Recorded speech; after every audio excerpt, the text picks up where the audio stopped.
does one distinguish? Is one sometimes you feel, am I not hallucinating? Yeah, no, I get your point. Absolutely. These are real challenges one passes through.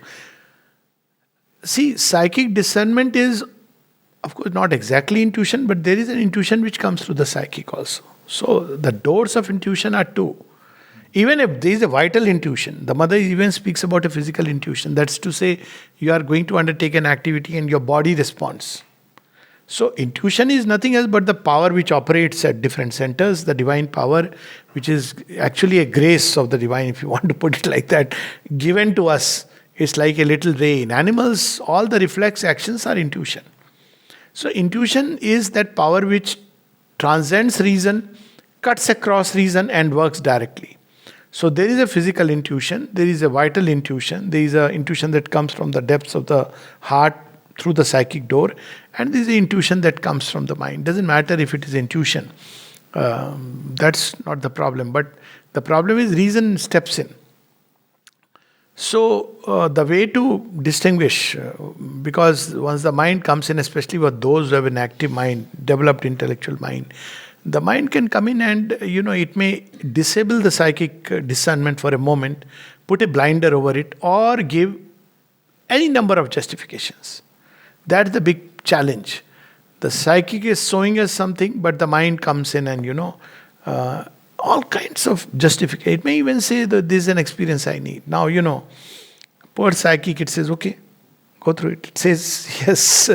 But the way out of that state is to remember the goal for which one is, walking the path, and then keep on reorienting with regard to that. So I take this example that the psychic is discerning and telling you have to go this way to reach the ashram. Let's put a very practical thing. And you are drawn to the other way because there is a lollipop lollipops are no more attractive. Ice cream shop there. And you are getting drawn to that ice cream shop. Now the mind's way will be that, okay, I'll first have the ice cream and go, or afterwards I'll have the ice cream and go. But the psychic is telling, it knows that that's not just an ice cream shop, it's going to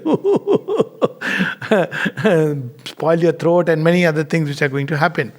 Yet it may happen that one, because that time psychic only discerns, it doesn't tell us the far-reaching implications.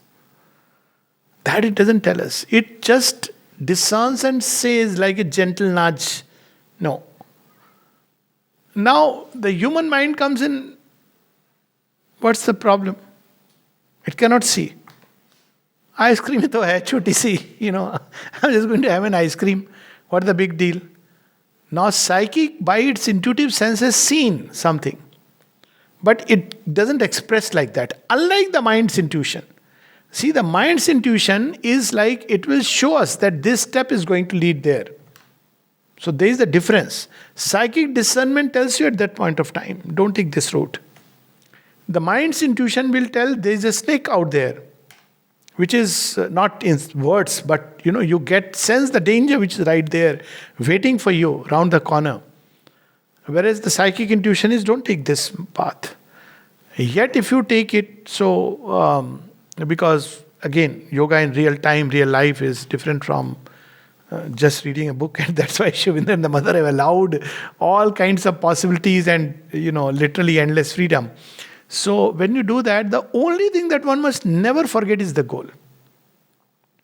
So every time you are veering, where do I have to reach? I have to go to the ashram. You go on this, I have to go to the ashram. I mean, ashram is a way of saying, this is my goal, Mother and Shri Bindu. So you become after some time very aware that this is clouding me, this is putting a veil between me and the mother.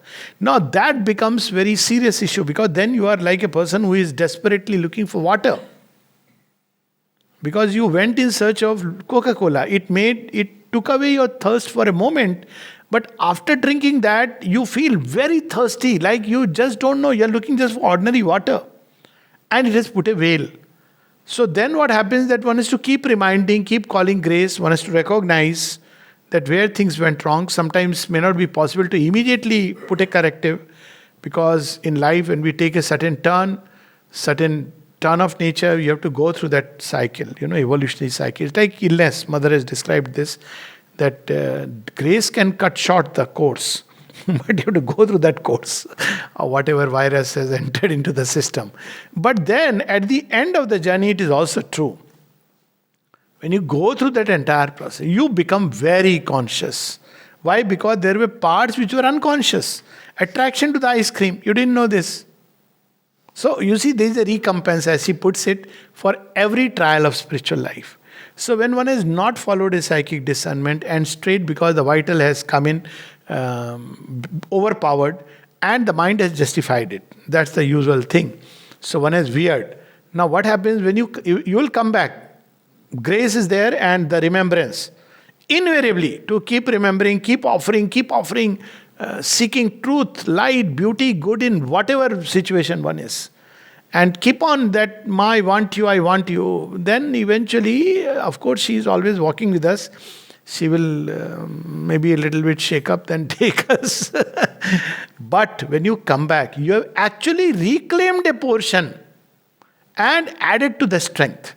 And this is beautifully typified in several stories. But one of the stories which I love is when Bhim is small.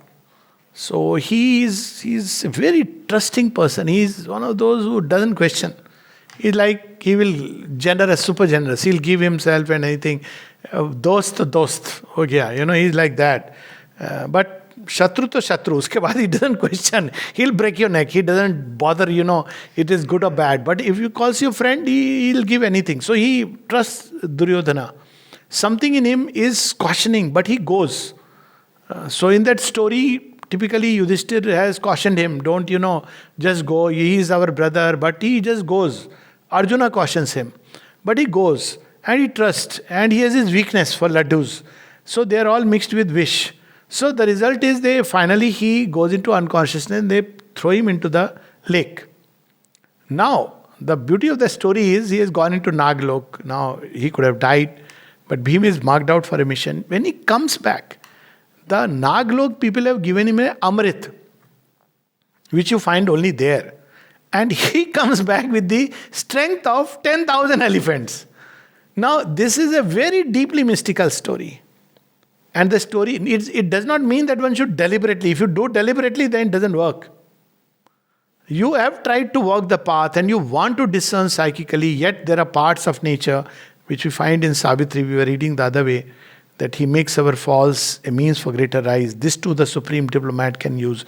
So when we have strayed into those territories which were dark, illit, psyche will not allow us to go through that. Snakes are there.